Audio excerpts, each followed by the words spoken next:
Fala, gurizada! Vou aproveitar que eu tô nesse momento de paz e tranquilidade aqui na cozinha, vou fazer um pão de queijo e vou contar pra vocês como tá o nível do meu inglês, como é que tá sendo a evolução no trabalho, já que eu contei naquele outro vídeo que eu vou deixar linkado aqui. Sugiro inclusive que quem ainda não assistiu assista, que é o vídeo que eu conto do meu trabalho, como eu consegui trabalho na minha área aqui na Nova Zelândia. Deixa eu largar o celular aqui. Eu sou... Pronto.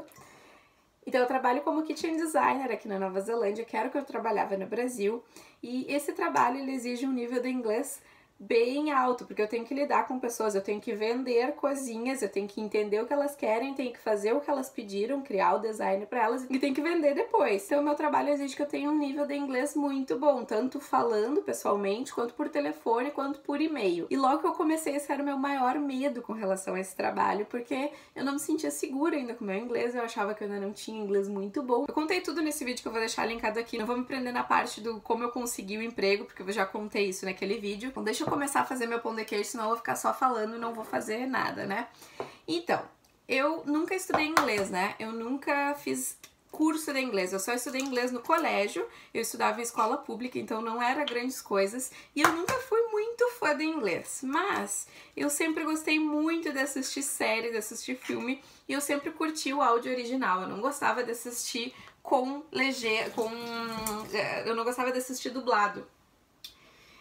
E isso foi fundamental no meu inglês. Lá na época eu já achava que, tô aprendendo um pouco, mas eu não sabia o quanto que isso ia fazer diferença no futuro. E fez muita diferença pra mim, principalmente na minha pronúncia. A minha pronúncia, pelo fato de eu ter aprendido com séries, assistindo e ouvindo muita gente falar, a minha pronúncia é muito boa. Mas apesar da minha pronúncia ser muito boa, eu tinha muita dificuldade de formar frases, né? De criar a sentença certinha, com a gramática certinha, porque gramática, eu nunca estudei gramática, né? Estudei no colégio, verbo to be, e estudei por conta depois, por aplicativo, por livros. Eu tenho um livro muito bom que eu vou deixar a foto dele aqui agora. Esse livro é muito legal, eu gosto muito de tirar minhas dúvidas nele, mas gramática definitivamente não é o meu forte. Eu sei como fala, eu só não sei por que falar desse jeito. Tipo, eu sei como montar a frase atualmente, mas eu não sei por quê. Justamente porque eu aprendi falando, eu aprendi na prática. E o meu inglês foi esse que eu aprendi assistindo séries, assistindo filmes, até que a gente decidiu que a gente ia morar fora do Brasil. Quando a gente decidiu que a gente ia morar fora do Brasil, deixa eu pegar esse negócio aqui, nós começamos a buscar maneiras de melhorar o inglês, principalmente o meu. O Rodrigo já tinha feito inglês, já tinha estudado inglês, feito curso, né? Então o inglês dele já era intermediário, mas o meu era super básico porque eu não falava. Eu ouvia muito, aí é um problema de quem aprende vendo série, vendo filme. Eu entendia muito bem, mas eu não falava nada, eu tinha vergonha, eu tinha medo de falar. E aí, com essa ideia de morar fora do país, eu tive que me forçar a falar. E logo que a gente decidiu que a gente ia morar fora, nós nos cadastramos no Couchsurfing, que é um site para hospedar pessoas ou para ser hospedado na casa de pessoas. Nós nos cadastramos quando a gente morava em Salvador, então a gente recebeu uma pessoa que era um indiano, Sachin, que é nosso amigo até hoje, e a gente recebeu ele na nossa casa. E com ele a gente só podia falar inglês. Ele ficou um mês com a gente em Salvador, e o que eu aprendi nesse um mês com ele, gente, foi assim, muita coisa. Meu inglês deu uma super evoluída em um mês só. E aí eu percebi que o segredo para aprender inglês sozinho era praticar. Tu tem que falar, tu tem que ouvir e tu tem que estar te expondo à situação. Se tu não te expõe à situação, tu nunca vai evoluir. Se tu ficar só lendo as regrinhas lá, vai demorar muito mais tempo pra te aprender, pra te ficar fluente. E aí, depois que o Sachin foi embora, eu resolvi focar mesmo, porque a gente já sabia que a gente ia embora, então eu precisava aprender na marra. E aí foi o que eu fiz, comprei o livro aquele da capa vermelha, comecei a estudar por ele, fazia uma página por dia, comecei a fazer Duolingo todo dia, toda hora, sempre que possível, que é o aplicativo também. E eu comecei a tentar me expor mais. Outra coisa que eu fazia, que eu não comentei no início, eu sempre lia muito em inglês. Eu gostava muito de ler blogs e notícias em inglês, sempre gostei. E eu não entendia muita coisa, mas sabe aquela coisa, faltava uma palavrinha ali no meio, mas que não fazia tanta diferença? Texto simples, né? Deixa eu ligar o negócio aqui que vai fazer barulho.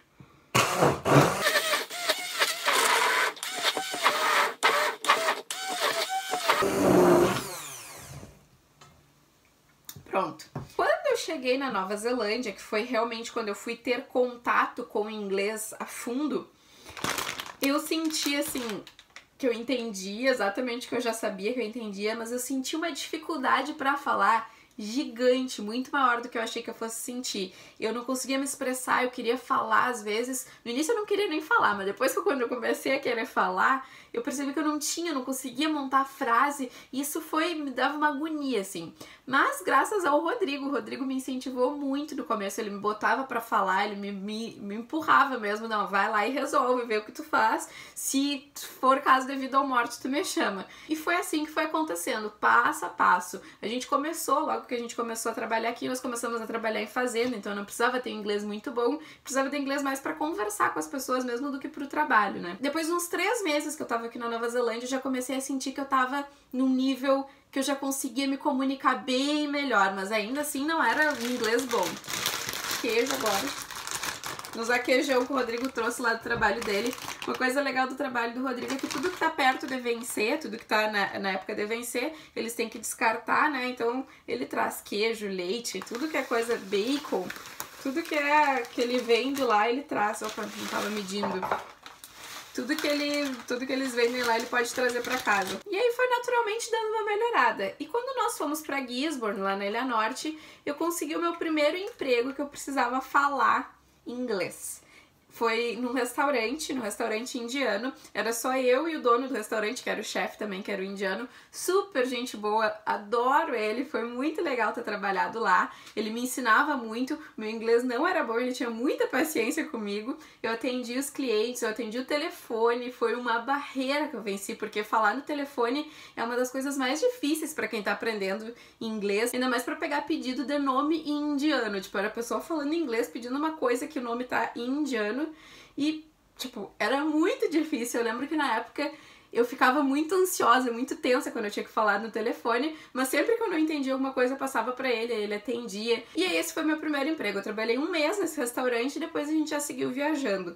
Esse mês também eu senti que meu inglês deu uma super evoluída. Depois disso, eu senti que foi muito mais rápido. Eu acho que o começo, essa fase de tu começar a falar, até tu começar a falar, desenrolar mais tranquilo, demora, sabe? Mas depois disso, depois que passou um pouco, parece que vai andando muito mais rápido, sabe? O círculo vai girando e tu vai começando a evoluir muito mais rápido do que no começo. E aí, conforme o tempo foi passando, eu percebia que cada vez ficava mais fácil, cada vez ficava mais natural falar inglês. Não era algo que eu tinha que pensar, porque no início tu tem que pensar muito. Tu vai falar uma coisa, tu começa a ficar pensando como é que tu vai falar aquilo. E com o tempo foi começando a ficar mais fluido, eu já não precisava pensar pra falar tudo, eu tinha que pensar só de vez em quando, alguma palavra, foi começando a ficar mais fluido, mais tranquilo. E no final de um ano de Working Holiday, sem ter estudado aqui, só com essa vivência, só morando na Nova Zelândia, no final desse 1 ano eu já tava com o inglês no nível intermediário pra cima, assim, eu já me sentia num nível intermediário pra cima. E aí eu consegui um emprego na warehouse, foi meu último emprego com o Working Holiday Visa, foi na warehouse de estoquista, eu trabalhava no night shift, foi bem legal trabalhar no night shift, sempre curti trabalhar. Eu não tinha que atender muito cliente, eu trabalhava só, tipo, 4 horas por dia que tinha cliente, a warehouse fecha meia-noite, então eu trabalhava, assim, umas 4 horas que eu tinha que falar com as pessoas, e depois eu trabalhava só conversando com os meus colegas. Nessa época, a gente tinha decidido que a gente ia ficar na Nova Zelândia, que a gente ia tentar conseguir visto. Então, nessa época, eu comecei a focar em estudar inglês. Então, eu tava, além de estar trabalhando num lugar que eu precisava falar inglês, eu comecei a estudar em casa, também segui estudando no livro, comecei a assistir vídeos e comecei a dar uma focada na parte da gramática. Tentei começar a melhorar o meu inglês, deixar ele com um nível mais qualificado. E foi nessa época de estudo, de deixar meu inglês mais qualificado, que eu apliquei para a vaga de Kitchen Designer, que é onde eu tô trabalhando hoje. Fui pra entrevista, fui muito bem na entrevista. Então eu comecei lá na loja que eu tô hoje com um nível, eu diria, avançado, mas eu não era fluente. Eu tinha uma certa dificuldade, no início eu tinha dificuldade de entender as pessoas um pouco, mas eu tinha muita dificuldade de me expressar. Não era muita dificuldade de me expressar, mas eu tinha uma certa dificuldade, principalmente porque eu tava aprendendo os termos, aprendendo o vocabulário daquilo que eu tava fazendo, né? Que é completamente diferente do que a gente fala no Brasil, né, obviamente. Então, no meu trabalho, eu passo 8 horas por dia 100% imersa no inglês. Eu falo, eu escuto, eu escrevo, eu leio, eu falo no telefone, eu faço tudo em inglês durante 8 horas por dia, 5 dias por semana. Então eu fico totalmente imersa. A Leane falando inglês que chegou lá e a Leane falando inglês agora, 6 meses depois, são pessoas completamente diferentes. Meu inglês decolou, assim, de uma maneira que não sei nem explicar pra vocês. Fez uma diferença gigante pra mim. Mas apesar disso, eu tenho muita dificuldade de me considerar fluente. Eu acho que eu não sei todas as palavras, eu acho que ainda cometo erros de gramática. Mas ontem eu parei pra pensar, parei pra me analisar friamente, meio que olhando de fora, uma pessoa olhando de fora. Falei com pessoas do trabalho também e eu dei o meu inglês por fluente ontem, depois de 6 meses que eu tô trabalhando lá. Depois de 1 ano e 8 meses morando na Nova Zelândia. Foi um passo gigante pra mim, eu sei que eu ainda tenho muito pra melhorar, mas eu tenho certeza que eu consigo me comunicar com qualquer pessoa, que eu consigo me fazer entender, que eu consigo vender, e em vários momentos eu consigo me comunicar em inglês tão bem quanto eu me comunico em português. Não é sempre, não é pra todos os assuntos, mas porque eu tenho que fazer pro meu trabalho, pro meu dia a dia, pras coisas que eu falo sempre, eu me comunico em inglês exatamente da mesma maneira que eu me comunico em português. Então eu dei o pronto, sou fluente em inglês agora. Obviamente ainda tenho muito que aprender e eu acho que a gente sempre tá aprendendo, inclusive em português, ninguém sabe tudo, a gente fala muita coisa errada. Devo ter cometido vários erros de português nesse vídeo, então eu acho que a gente tá sempre aprendendo. O processo de aprendizagem é eterno, a gente vai aprender pra sempre. E depois de ter passado por todo esse caminho, todo esse aprendizado, eu posso te garantir que sim, é possível aprender inglês sozinha e é possível ficar fluente sozinho muito rapidamente. Em 2 anos eu consegui isso. Obviamente eu estou imersa no país, é muito diferente quando tu tá ainda no Brasil, por exemplo, tentando estudar inglês. Demora mais, óbvio, mas se tu começar a estudar inglês por tua conta no Brasil e puder investir no intercâmbio, puder fazer um working holiday, que foi o visto que nós viemos para Nova Zelândia, ou se esforçar bastante para falar com pessoas de fora, mesmo que seja pela internet, por aplicativo, por qualquer lugar, se tu te esforçar para estar imerso, quanto mais imerso tu tiver, mais rápido vai ser e mais fácil vai ser. É exatamente essa a principal dica que eu posso te dar. Quanto mais inglês na tua vida, mais rápido vai ser. Não desiste, o processo é chatinho no começo, mas depois de um tempo tu vai ver que vai ser muito mais rápido. Tipo, a velocidade parece uma roda, é exatamente isso. No início tu começa a girar aquela roda, ela vai devagar, é pesada, é difícil girar. E aí ela começa a andar. Depois que ela começa a andar, ela começa a ir cada vez mais rápido, mais rápido, mais rápido, mais rápido. E quando vê, tu já tá aprendendo assim, pronto, tu já tá lá, já tá falando, já tá fluente. Então, é isso. Imerge. Investe tempo, se tu não tem dinheiro, investe tempo estudando, e se tu tem um pouco mais de condições, ou se tu pode juntar dinheiro, investe no intercâmbio, investe na imersão, que vai ser muito mais rápido para aprender. Espero que vocês tenham gostado do vídeo de hoje. Se tu curtiu, deixa o like aqui embaixo, se inscreve se não tá inscrito. Meu pão de queijo já tá pronto, vou colocar na forminha e depois conto pra vocês o que que deu.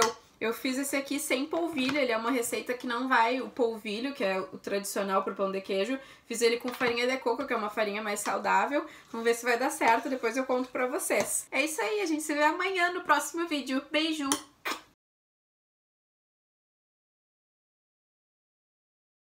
Tá ótimo, coisa boa também. Tem gente comendo direto da forma ali. Eu não gostei muito. Bom que eu fiquei com a forma inteira pra mim, né? Ficou com a forma inteira pra ti mesmo. Eu não gostei muito, achei ele ficou meio mole, não ficou muito legal. Próxima vez eu vou tentar com a farinha de arroz, acho que vai ficar melhor. O Rodrigo acho que discorda, né? Uhum.